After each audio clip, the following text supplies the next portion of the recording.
régime de Vichy.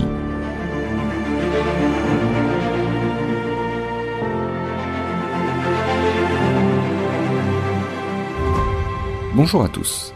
Après la terrible défaite de la France, en 1 mois et demi de combat en mai-juin 40, la Troisième République vacille. Le maréchal Pétain prend le pouvoir à la faveur des événements et aussi à la suite de manœuvres politiques. Il installe rapidement un nouveau régime que l'on appelle l'État français, surnommé le régime de Vichy, selon le lieu où se trouve le nouveau pouvoir. Et si ce régime bénéficie dans un premier temps de la grande popularité du maréchal Pétain, c'est surtout un régime autoritaire, anti-républicain et réactionnaire qui veut mettre en place une révolution nationale pour régénérer la France.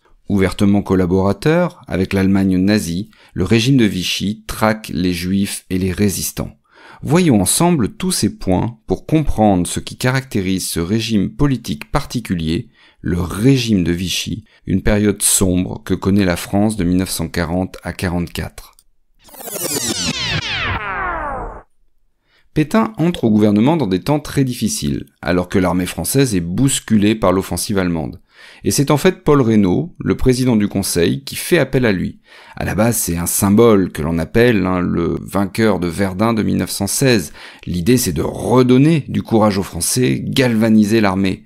Et évidemment, ce symbole, ça lui assure une réelle et inébranlable popularité auprès des anciens combattants qui sont très nombreux en France à l'époque. Mais faire entrer Pétain au gouvernement, c'est un peu faire entrer le loup dans la bergerie. Du fait de son âge élevé, on ne le soupçonne pas, et à tort, d'ambition ou d'arrivisme. Or, Pétain est ambitieux, et il est surtout défaitiste. Alors ce n'est pas un trait de caractère très nouveau chez lui, Clémenceau le déplorait déjà en 1918.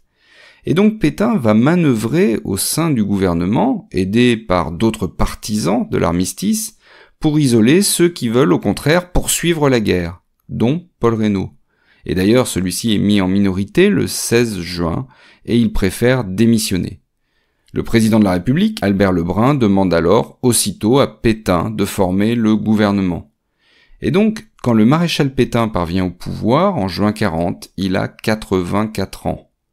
Alors il va se présenter comme l'homme providentiel, celui auquel la France peut se raccrocher dans la défaite. Ses discours vont dans ce sens quand il déclare, par exemple, « Je fais à la France le don de ma personne pour atténuer son malheur. » Le 10 juillet 1940, dans un contexte plus qu'agité, il obtient donc les pleins pouvoirs de l'Assemblée nationale. En clair, c'est le sabordage de la Troisième République. Il n'y a que 80 députés qui vont voter contre, sur 669 députés présents. Et tout cela va donner une apparence de légalité au nouveau régime qui se met en place dès le lendemain par des actes constitutionnels. Et alors ce nouveau régime s'installe à Vichy. Pourquoi cette ville ? D'abord parce qu'elle est facilement accessible par route et par train depuis Paris. Ensuite parce que c'est une ville thermale, donc ça veut dire qu'elle est riche en hôtels, ce qui permet de loger tous les ministères et leur personnel. Enfin parce qu'elle est à proximité de la ligne de démarcation qui sépare la France, et elle est presque en position centrale. Vichy va jouer le rôle de capitale pendant toute la durée de ce régime. Bon, très honnêtement, de nos jours, la ville aimerait bien se débarrasser de ce passé encombrant, et on peut le comprendre. Bref, Pétain est désormais le chef de l'État. Et donc, les différents chefs de gouvernement qui vont alterner par la suite dépendent de lui. Il dirige la France, officiellement. Bon, dans les faits, il dirige surtout la zone dite libre, c'est-à-dire la partie sud du pays. Et dès 1940, Pétain réalise la nécessité de contrôler, de mettre en valeur son image. Il va s'entourer d'un photographe officiel, il enlève ses lunettes pour souligner ses yeux bleus sur les photos. Il apparaît toujours en uniforme, ça c'est pour la gravité des temps et pour insister sur le côté réconfortant du bon maréchal expérimenté. Il va mettre en place toute une propagande, notamment sur les affiches, avec une rhétorique culpabilisante. Il y a une affiche qui disait par exemple « Êtes-vous plus français que lui ?» et d'autres affiches qui glorifient son attachement patriotique. Un slogan du régime qui dit « Pétain c'est la France et la France c'est Pétain ». Bref, comme dans d'autres régimes autoritaires, il est l'objet d'un véritable culte, une propagande qui le montre comme sauveur de la France.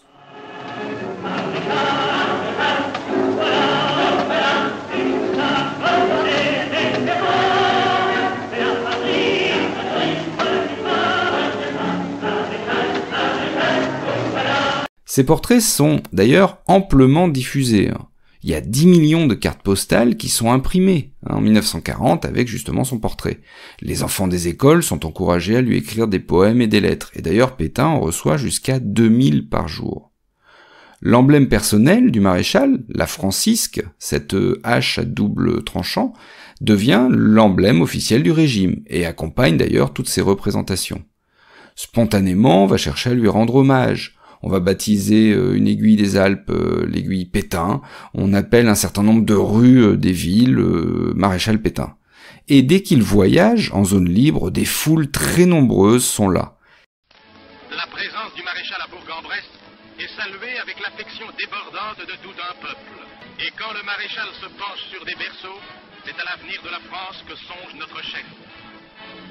Et l'on assiste ensuite aux offrandes symboliques, gage naïf quelquefois, témoignage d'amour et de reconnaissance. Toute cette ambiance et notamment ce culte autour de la figure de Pétain, c'est ce que l'on appelle le maréchalisme. En 1940, il est très fort, c'est-à-dire l'attachement à la figure du maréchal Pétain.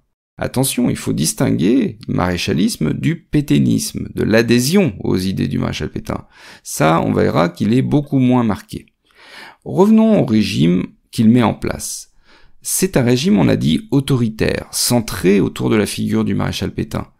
Mais c'est surtout un régime dictatorial. Il n'y a pas de contre-pouvoir. Toutes les assemblées sont dissoutes. Les médias sont censurés. Il y a quand même des limites à son autorité. Par exemple, il n'a pas de pouvoir sur la zone occupée par l'armée allemande ou dans certaines régions qui sont rattachées à l'Allemagne, je pense à l'Alsace-Moselle notamment. Pour Pétain, la défaite qui a eu lieu, c'est une conséquence de la décadence de la France sous la République. Il en est persuadé, la République est un mauvais régime, il est anti-républicain. Et notamment, le Front populaire, cette période où la gauche était au pouvoir, est synonyme à ses yeux de paresse. Et donc il faut régénérer le pays, le rebâtir sur des bases saines. Et pour cela, il faut une révolution nationale. C'est tout son programme politique et moral. Il se résume généralement par une devise en 3 parties, travail, famille, patrie.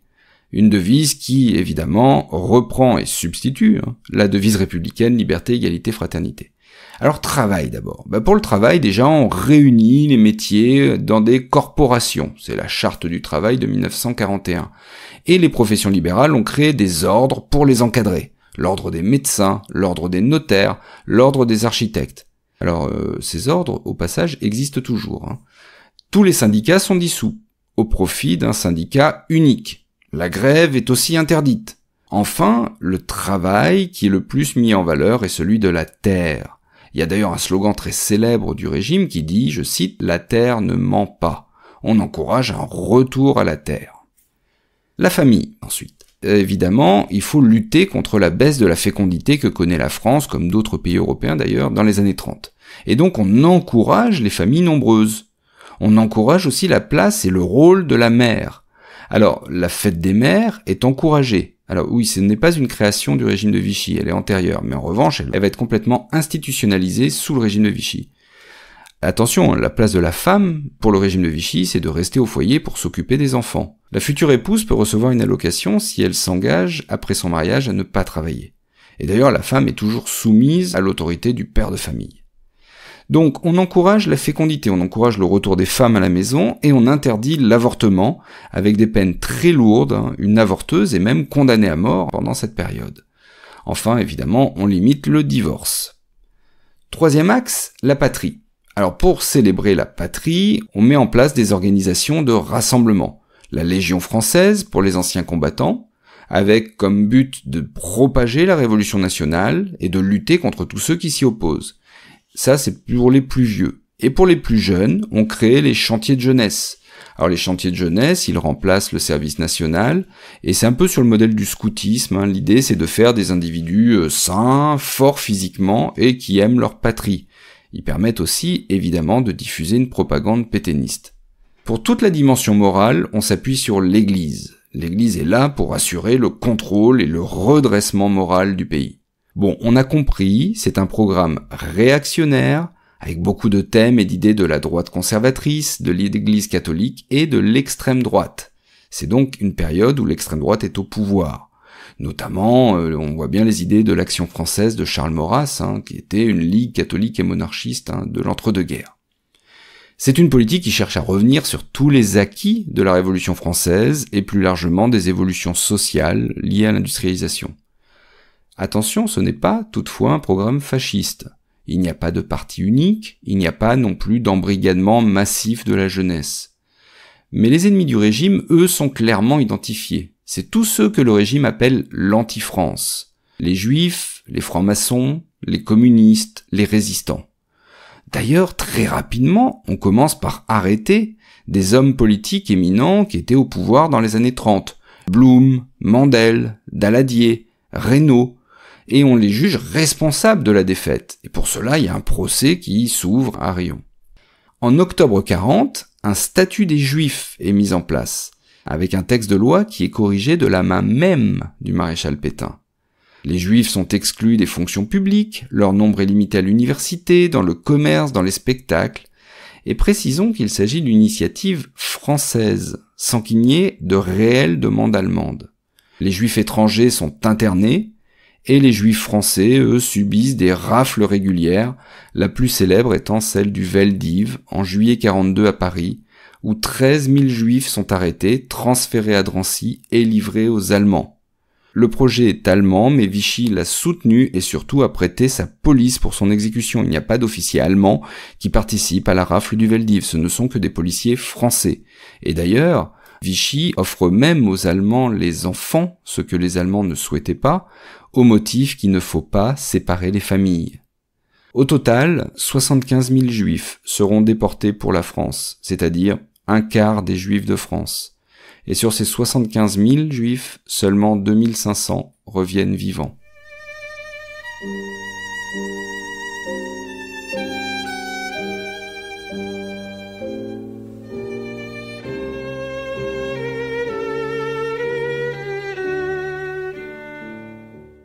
Alors tout ce programme de révolution nationale n'a jamais suscité d'adhésion populaire.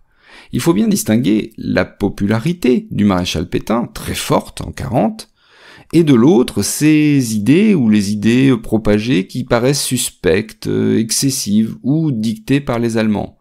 Ce qui fait que très rapidement, dès 1941, le régime de Vichy doit renoncer à ce projet et se contente d'exercer une répression accrue, alors que les Français, eux, choisissent massivement l'attentisme. En clair, ils attendent de voir comment les choses vont évoluer. Dernier point, le régime de Vichy est surtout un régime collaborationniste. Alors, pour bien comprendre la collaboration, il ne faut pas oublier deux choses. D'abord, il n'y a qu'un armistice qui a été signé avec l'Allemagne. Et du coup, la France a très peur d'une paix très dure, un peu sur le modèle du traité de Versailles. En se lançant dans la collaboration, il y a l'idée que peut-être ça pourrait amadouer les Allemands et les amener à se montrer moins stricts quand il s'agira de signer la paix. Deuxième élément, en 1940, beaucoup de gens croient en une victoire de l'Allemagne. Et donc, ça ne paraît pas complètement absurde aux yeux de certains de collaborer avec le pays qui finalement est en train d'emporter la guerre. Tout cela explique en grande partie l'entrevue de Montoire, dans le Loir-et-Cher, le 24 octobre 1940. Cette entrevue, c'est l'entrevue entre le maréchal Pétain et Adolf Hitler. Les deux hommes se serrent la main sur le quai de la gare. Qu'est-ce que cela illustre ? Cela illustre la collaboration d'État. Pétain est dans l'illusion totale, celle de traiter d'égal à égal avec l'Allemagne. Son idée, c'est d'améliorer le sort des Français, faire revenir les prisonniers et diminuer les prélèvements économiques. Et cette politique va être incarnée par un homme, Pierre Laval, celui qui devient son Premier ministre à partir de 1942. Je souhaite la victoire de l'Allemagne, parce que sans elle, le bolchevisme demain s'installerait partout. Alors, cette politique de collaboration officielle, collaboration d'État, va prendre plusieurs aspects. D'abord, un aspect économique. La France de Vichy fournit des produits agricoles à l'Allemagne, envoie des produits industriels aux Allemands. Deuxième aspect, un aspect militaire. La France met à disposition pour l'armée allemande des aérodromes et des ports français. Un aspect de main-d'œuvre. La France va mettre en place le STO, le service du travail obligatoire en 1943, avec 650 000 personnes qui sont envoyées en Allemagne. Dernier élément, une collaboration policière, puisque la France va aider au maintien de l'ordre allemand. Pour cela, le régime de Vichy crée même une force paramilitaire qu'on appelle la milice, qui va regrouper entre 10 à 35 000 personnes au maximum. Et cette milice, c'est une sorte de Gestapo à la française, hein. Elle est là pour traquer les résistants et traquer les juifs. Ce sont donc des Français contre d'autres Français. Et donc, à côté de cette collaboration d'État, il faut bien comprendre qu'à Vichy, on va trouver aussi des gens que l'on va appeler des collaborateurs, donc des individus qui sont fiers d'afficher leur penchant pour l'Allemagne et qui incitent les Français à faire pareil.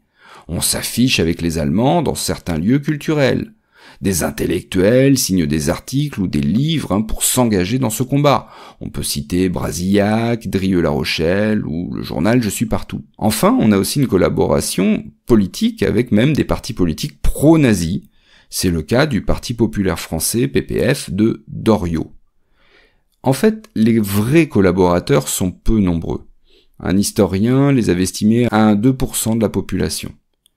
En fait, la collaboration apparaît très vite comme un jeu de dupes. D'ailleurs, il y avait une blague courante pendant la Seconde Guerre mondiale qui disait « La collaboration, c'est « donne-moi ta montre, je te donnerai l'heure ». Les Allemands profitent de la collaboration, mais ils considèrent la France comme un pays vaincu et soumis, et les collaborateurs un peu comme des idiots utiles finalement.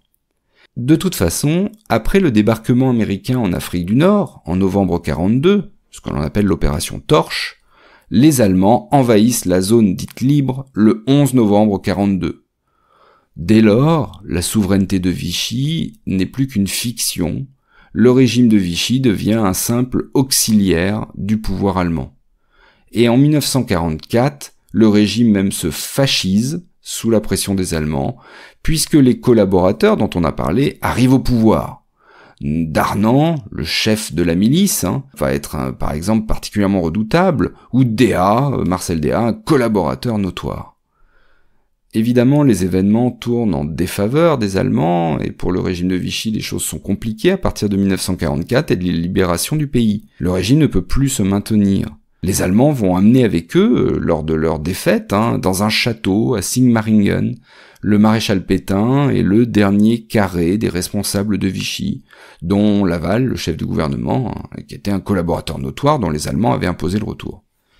Et avec l'épuration, qui commence en France, tous les collaborateurs et les partisans du régime de Vichy sont traqués, et pour certains sont exécutés sans réel procès. Pétain lui-même est arrêté alors qu'il rentre en France. Il y a 3 mois, le maréchal Pétain, renvoyé par Hitler, venait se livrer à la France.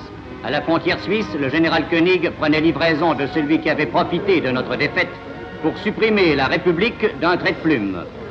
Il est jugé et condamné à mort. Mais le général de Gaulle lui octroie une grâce au nom de son grand âge. Il meurt en 1951 en détention sur l'île Dieu, en Vendée. Sa tombe d'ailleurs s'y trouve toujours, et elle est régulièrement fleurie. On empêche le suicide de Pierre Laval. Pierre Laval qui est jugé, qui tente de s'empoisonner. Les Français le détestent tellement qu'ils veulent que justice se passe. Et donc c'est un homme qui tient à peine debout qu'on va fusiller pour trahison. Pour les gaullistes, en fait, le régime de Vichy n'a été qu'une parenthèse qu'on veut refermer et oublier au plus vite. Et d'ailleurs, dans une volonté d'unité nationale et de reconstruction républicaine, le régime de Vichy est considéré, et là je cite de Gaulle, comme nul et non avenu. Mais pourtant, ce régime a incarné pendant 4 ans le gouvernement officiel de la France. C'était à Vichy, par exemple, que pendant une partie de la guerre, les ambassades étrangères se situaient, notamment l'ambassade américaine, jusqu'en 1942.